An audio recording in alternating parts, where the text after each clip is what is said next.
Hello and welcome to Lab Insider.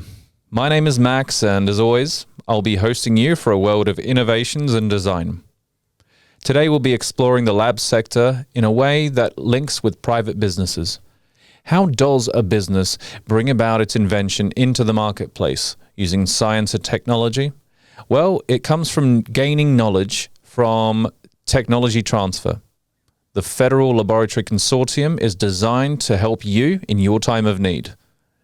The executive director is with me, joining us now. Paul Zielinsky, welcome. Hi, thank you very much. I appreciate the opportunity to be here today. Paul, we have a lot of ground to cover. In particular, the role of government programs in facilitating research and laboratories cooperating with businesses. Now, you represent the Federal Laboratory Consortium, which extends even more, actually, by its title. I think it's, is that the Federal Laboratory Consortium for Technology Transfer? Yes, that is correct, Max. We really focus on that technology transfer space, but do cover all of the federal laboratories in the United States, which is really quite a few. It's over 300 laboratories, and in fact, it's almost 2,000 locations. Are you all over the continental United States, or are you also international? We really are within the United States. I mean, we do have some that we include internationally, but mostly because those are in like U.S. military bases or something to that effect. Although I will say, in terms of international, the International Space Station is in fact one of the laboratories that we count. So we are in fact out of this world. Technically, you are out of this world, but if I'm correct, if they put the American flag on that spaceship, even if it's in international territory, I think that's still America, right? That counts. Well, that one I'm not really sure about. I think there was some sort of a treaty to keep space open and free. So I'm not exactly sure how that one pans out. But I do know that we do have scientists up there as part of our NASA program. So it's pretty exciting actually to include that as one of the laboratories that we work with. Now, your network of over 300 federal laboratories, agencies and research centers, what do they essentially do? One of the exciting things is, to be honest with you, when you look at the breadth of what we do about almost everything when you get down to it. There is somebody working on something, it seems like, in almost every space. Now, I guess there's probably something that we don't do. But when you really think about the breadth of the research that we have in the United States across all of our federal laboratories, I mean, you think about the different agencies and departments. So, of course, there's a defense component, but the defense folks also do a lot of medical research, interestingly enough. We have a huge hospital system and all of the work that goes in supporting that, as well as logistics, energy, all those different things that happen within that space. And, of course, we do have a Department of Energy, so we're working on things in terms of alternative energy, climate, all of those different types of issues. NASA, I mentioned. So space programs, people think of that often in terms of science, but that's really exciting and cool cutting edge stuff. Yes. But a lot of that, down to earth applications, which is really kind of a neat thing as well. And then of course, health. We're in this pandemic. So, one of the huge areas are things like our National Institute of Health, Centers for Disease Control and Prevention, our Food and Drug Administration. And then of course, many, many other little agencies, or I shouldn't say little, but many other agencies, transportation, environmental protection, our Interior Department, which is really land management, our U.S. Geological Survey. So almost any type of research, we've got somebody that's really working in that field and at least is trying to do some sort of work pushing ahead the science in that area. Actually, you touched on an interesting point, because some of the everyday products that we do enjoy are at the grace of some of these defense labs, these space labs, things that are not necessarily associated with say a household good or a toy, but in fact, is it because of the large budgets that these things do tend to come about in these kinds of labs? Well, I mean, so it's interesting because there is a pretty sizable budget that goes with these things. Right. Of course, when you look at the size of the research budget for the internal working of the laboratories, we're really talking about in excess of $50 billion annually. So that's a pretty good chunk of money. Overall, we're looking at about $150 billion worth of research investment. So the laboratories themselves are performing about that $50 billion. They're also working with grants, contracts, et cetera, to expand that research with another $100 billion that builds on the program. So we're in excess of $150 billion annually in terms of a research investment in the United States. So again, that supports quite a few different types of activities, many of which are basic research activities for the internal program. I mean, that's one of the big areas that's stressed. But one of the things that you find that's unique is that each of these agencies have a very specific mission. So they're very mission driven. Our Congress says, this is the area that you are working in. These are the things that you're allowed to do. Do research in that area. And so that's really the way we manage this. Now, it's not really as centrally controlled as people might think. Agencies actually all work independently, fairly much within their mission space. Right. Congress does essentially, by committee, they outline your priorities? Oh, yes. So each agency has a corresponding committee within the Congress. I mean, some of them are combined, but there's an oversight committee within the Congress, both for authorization, which is, what are you allowed to do, and then appropriation, how much money are they going to give you to do that. And so each of those are then monitored by the Congress, and they give them the mission space and the direction overall and what kind of research to perform. And of course, as well as the executive. I mean, there is a lot that goes on with it. These are all executive branch agencies in the United States, sort of a complicated system of how this all gets put together. And by executive branch, you mean the president?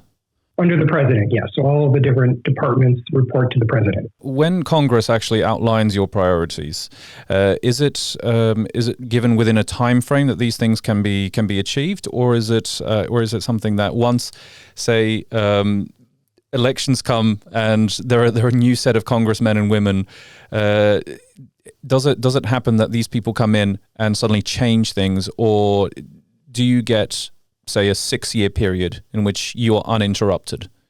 Well, it varies a little bit. So Congress can give you money in 1 year that can span multiple years, and that does happen. But generally, so this is one of the interesting things with the U.S. system, they do a budget each year.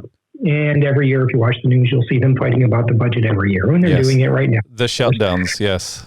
Yes, indeed. So, but that is the way the budget works in the United States. So there is an annual budget cycle. And indeed, elections do change that budget cycle, and they do change the priorities. So, it does make a difference. But like I said, some programs, they're multi-year programs, but they're funded annually. And so they could be shut down at any point. And then some programs, they might put all the money up front and say that, you have 5 years to spend out this money. But it does sit in a single year's budget then. I see. May I ask if there was a recent change in the administration and the president. So under Joe Biden, have any changes actually taken place as to the priorities for research grants and programs? Oh, sure. Yes. And you see that every year. So it's interesting because it's always easy to find. There's a letter that comes out annually from our Office of Management and Budget and our Office of Science and Technology Policy. Now, these are within the Executive Office of the President. So they report directly to the President. And they actually outline science priorities each year. So their budget priorities is the way it's listed, but it really gets into what are the priorities, what are the new areas that we want to focus on, what kind of research should we be doing. So that happens annually.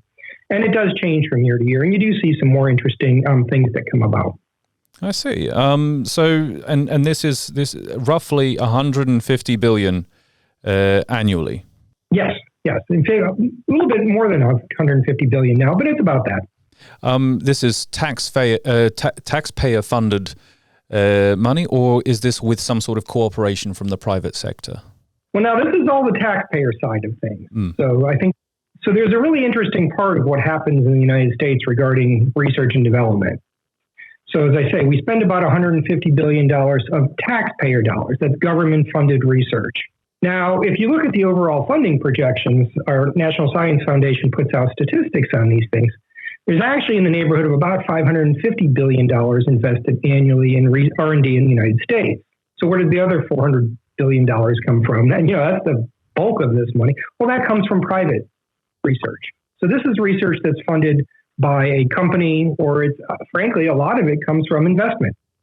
So it's not just the government that picks, winners and losers so much, but actually investors that are saying, we need research in something, we're going to try to get a product in the marketplace.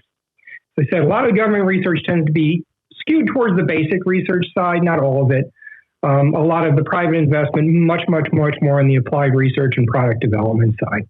Actually, what kind of businesses can approach your organization? I mean, are we talking about large corporations only, or are small and medium enterprises do they also have a leg up?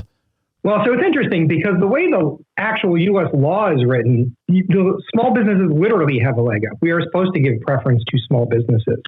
So even though there is a lot of work with large businesses because, they're organized and they're more easily able to go ahead and take advantage of things, there's actually an door, welcoming to small businesses.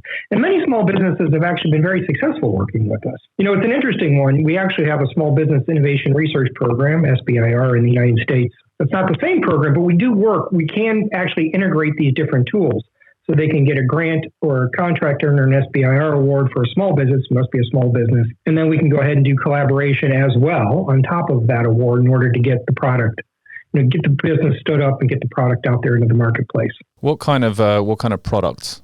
So it's interesting. So products are an interesting thing because there are so many different examples to choose from that it's almost kind of crazy. I mean, some of the ones I like the best are the ones that are a little bit quirky and ironic. We always love those. We always love something that's sort of the outlier in the from the norm. Probably so a couple of great examples. Probably one of my favorites is sort of this obvious thing. You think about science, we talk about COVID, or you think about, quantum physics or something like that. My best example usually is apple dippers from McDonald's. Apple dippers. Apple dippers. I mean, it sounds like a crazy thing, but there's actually, if you think about these things, they're an alternative to French fries. Well, part of our U.S. Department of Agriculture's mission, of course, is food. Healthy, so they do food. And healthy eating, I think. Exactly. So if you're going to serve apples to children, you want those to be nice, crisp, fresh-looking apples. They're not going to eat some nasty, gooey-looking thing that's in a bag. So the actual material, the actual coating for those things, simple as it might be in some regards, came from research at the Department of Agriculture. How to keep those apples fresh in a long period of time so that children then will eat those things. I find that to be a great example, frankly. But then you get to more interesting ones. I mean, like, for example, heart stents or vascular stent, I guess is the right term for it. So there was one we collaborated with a company. They've sold, I think the last number I saw was $15 billion worldwide of these things. And it's interesting, didn't invent the vascular stent itself, but there's a coating on that stent that actually came from a fossil energy laboratory. So drilling for natural gas and oil. Well, you put a non-corrosive coating on that drill bit. Well, it also happens to have another application. So that's an interesting one. And then there's the sort of the more obvious things that are these huge programs. GPS. Well, GPS was a military application before it was a civilian application. Sure. And it was a big project. Of course, it came from all of the work done in space. But there's many, many great examples of things.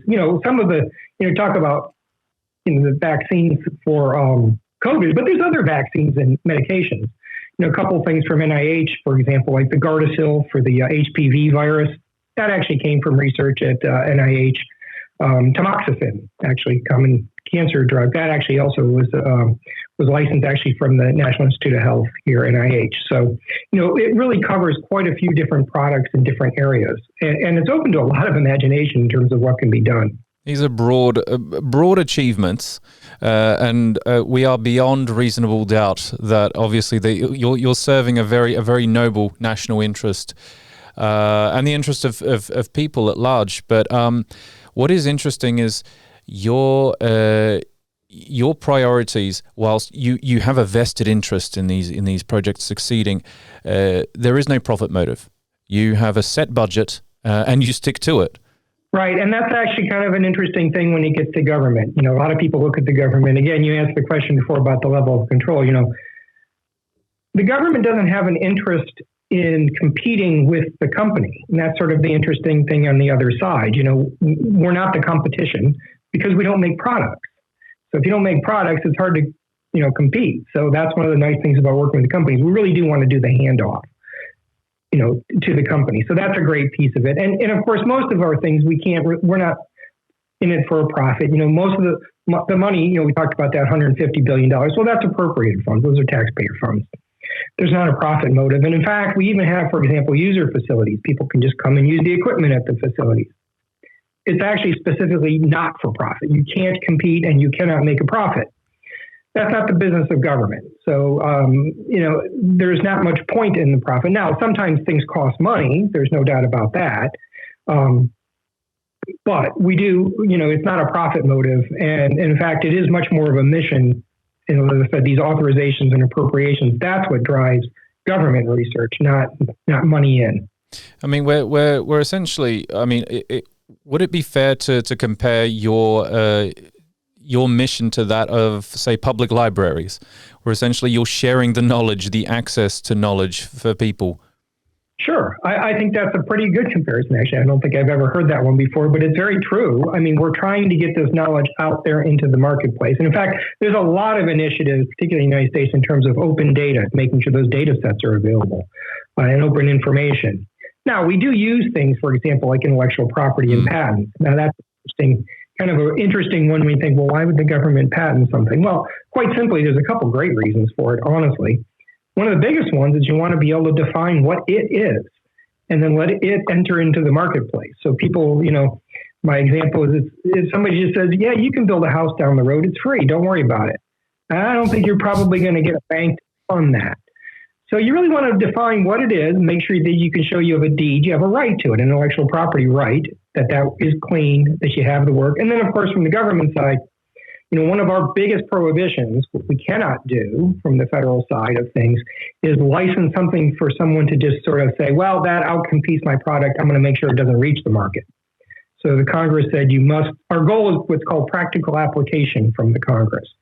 So basically, we're looking to make it into a product. And so when we license something out, there is actually requirements that there's milestones towards getting it into the marketplace. Oh, okay, so it's not just abuse your resources, but there have to be some sort of returns. So the goal is to get it out there. Now, in terms of monetary return, yes, there's some incentive back to researchers, et cetera, et cetera. But frankly, if you look at the books, it's not a profit motive. It's pretty easy to demonstrate. It's not a great profit motive. Yeah, there's money that comes in. I won't say that it's nothing, but it's also it's not a profit driver. It is actually more of a performance driver and an accomplishment type of a driver. And that's the thing, when somebody is looking for that piece of information, obviously everything is possible when it comes to regular research using Google. All that information is out on a search engine. But when it comes to something that's been pioneered, and that information doesn't necessarily exist in the public domain, I understand that you might be the person to turn to. Well, so one of the things that we do, part of our mission within the Federal Lab Consortium, is actually to help steer people in the right direction, to get them to the folks that might be have an interest and have a common interest. As we already said a couple times, we've got a really large system. We've got all these departments and agencies that do work relatively independently. That's just the way they're set up. So you can go to each and every website and try to figure out who's doing what. One of the things that we try to do is we have a great network. So we try to steer people into the right place. If you already know who you're working with, frankly, don't come to us, go to them. But if you don't, that's where we can provide some opportunities, is trying to really work with people and trying to get them to the right place, because we understand that it is complicated, it is complex, and it's, from the outside, it can look rather daunting to try to figure out what's going on in the federal in the federal landscape for the U.S. So that's where we come in, and that's what we can help people do. Paul, I think we've shed a lot of light on the role of government in facilitating research. To be honest, what if I were to say that you guys seem to be the good guys? It seems like you have a very noble mandate. What would you agree with this statement? Oh, absolutely. Well, at least we like to think of ourselves as the good guys. Of course, we do military research. I won't say that doesn't happen, but at the same time, usually we're looking at the good. So, it is a matter of advancing society and trying to really produce products, goods, and services that help people. In the end, we hope we're the good guys. We intend to be the good guys. And that really is the goal, I think. And that's one of those more noble missions that we all have in terms of, betterment of people, making the world a better place. Paul Zielinsky, thank you for joining us. Thank you very much. Pleasure to be here. That was Paul Zielinsky, Executive Director for the Federal Laboratory Consortium in the United States.